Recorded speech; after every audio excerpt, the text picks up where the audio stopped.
नांदेड़ शहर के खदीम हजरत दूल्हे शाह रहमतुल्लाह अलैह अराजी से मुताल्लिक़ तनाज़े को लेकर एक प्रेस कॉन्फ्रेंस मजलिस इत्तेहादुल मुस्लिमीन के नांदेड़ ज़िला सदर मिर्ज़ा अमजद बेग के दफ्तर पर एक प्रेस कॉन्फ्रेंस का अहतमाम किया गया।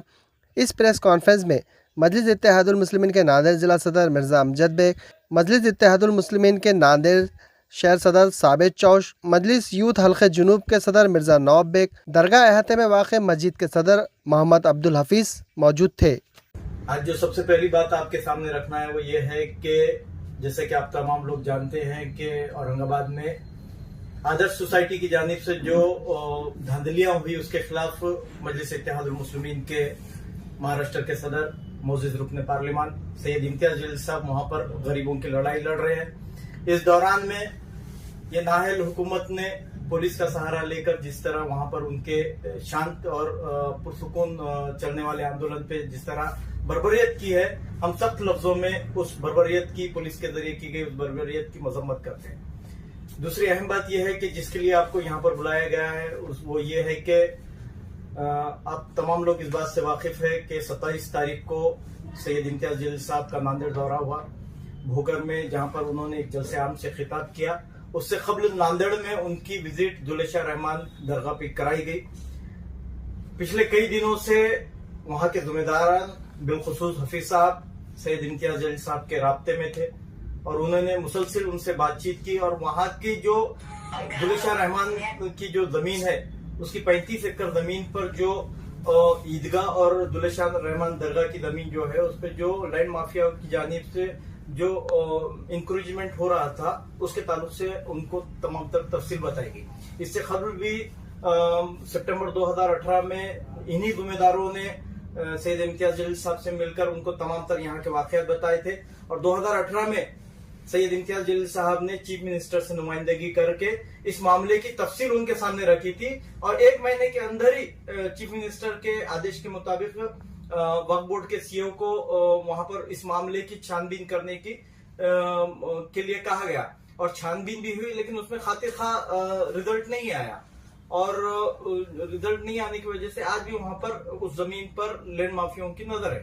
तो इस जमीन में आज की ये प्रेस कॉन्फ्रेंस बुलाई गई है। इसकी तमाम तफसीलात वहां के जिम्मेदार मोहतरम जनाब हफीज साहब आपके सामने रखेंगे। जनाब इम्तियाज जलील साहब रुकन पार्लियामेंट औरंगाबाद और महाराष्ट्र स्टेट वक्फ बोर्ड के मेंबर 27 तारीख को जो है दरगाह दूल्हे शाह रहमान शरीफ में तशरीफ लाए थे और उन्होंने वहाँ बुजुर्ग औलिया अल्लाह के दरबार में जो है चादर चढ़ाई। चादर चढ़ाने के बाद में जो है हमसे मुखातिब हुए। हमारा मुतालिबा उनसे यही था, हमने उनको एक निवेदन दिया, एक दरखास्त उनको पेश की और उन्हें ये बताया हमने कि ये दरगाह की ज़मीन 35 एकड़ ज़मीन लगभग है। पिछले दिनों 2018 में जो है कलेक्टर और तहसीलदार वगैरह ने तहसील कोर्ट में फैसला लेकर वो 17 एकड़ ज़मीन दरगाह के नाम पे किया। बाकी अब जो दरगाह मस्जिद और खबरस्तान है इसकी 12 एकड़ ज़मीन जो है वो फेरफार करके सरकारी पट्टा की गई है। तो हमने उनको ये मुतालबा किया कि आप बराए मेहरबानी इसमें दिलचस्पी लें और वक्फ बोर्ड की तरफ से जो है इसकी पैरवी करके इस 12 एकड़ ज़मीन को दरगाह के नाम पे मुंतकिल करवाएं। सुम्मा अल्हम्दुलिल्लाह रुकन पार्लियामेंट इम्तियाज जलील साहब ने बहुत संजीदगी से उतनी मसरूफियत में भी हमको वक्त दिया और बहुत सुकून से हमारी बात सुनी। सुनने के बाद में उन्होंने ये तयकीन दिया मुझे कि आप बेफिक्र रहो, मुझे सब इल्म है इस मामलात का, मैं आपसे पहले भी मिल चुका हूँ, लेकिन इंशाअल्लाह इस बार मैं जो है ये जो आर्जी मुतवल्ली है और नायब मुतवल्ली है जिन्होंने इस दरगाह की जमीन को बेचने में नुमाया काम अंजाम दिया, इनको बर्खास्त करने में मैं आपकी पूरी मदद करूंगा। ये सुना उन्होंने हमको तयकीन दिया। आज मजलिस इत्तेहादुल मुस्लिमीन के जिला सदर साहब ने प्रेस कॉन्फ्रेंस बुलाया था। वजह ये थी कि हाफिज साहब जो बार इम्तियाज जलील साहब से मुलाकात करने के बाद उन्होंने एक वक्त दिया था कि मैं वहाँ आऊँगा, वहाँ आने के बाद में वहाँ के हालात देखते हुए मैं बात करूँ। उसके बाद में उनको ये पूरा बताया गया वहाँ के जिम्मेदारों ने कि ये प्रॉपर्टी ऐसी है जो 17 एकड़ जो जमीन है ईदगाह को मिली है अल्हम्दुलिल्लाह 2011 से हम लोगों ने बहुत कोशिश की, हमारे तमाम लोगों ने, जिसमें वहाँ के जिम्मेदारान भी है। अभी नाम लेना मैं मुनासिब नहीं समझता हूँ। तो हमारा ये कहना है कि जहाँ जहाँ भी औकाफ की प्रॉपर्टियाँ हैं, औकाफ की प्रॉपर्टियाँ कुछ सियासी लोग वो मिलजुल कर बेचने की कोशिश में लगे आए हैं।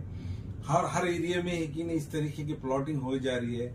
जिस तरह ईदगाह के पास की ज़मीना, तमाम ज़मीन वहाँ पे कि नहीं हमारे औकाफ की प्रॉपर्टी है। अभी वहाँ पर इस तरीके के लेआउट डाल रहे हैं और गरीबों को फंसाया जा रहा है। मेरी ये अपील है कि वो गरीब भाई उसमें फंसना नहीं चाहिए। हर जो लेके बेच रहे हैं वो पूरे सियासी लोग हैं, उनका धंधा ही होगा है।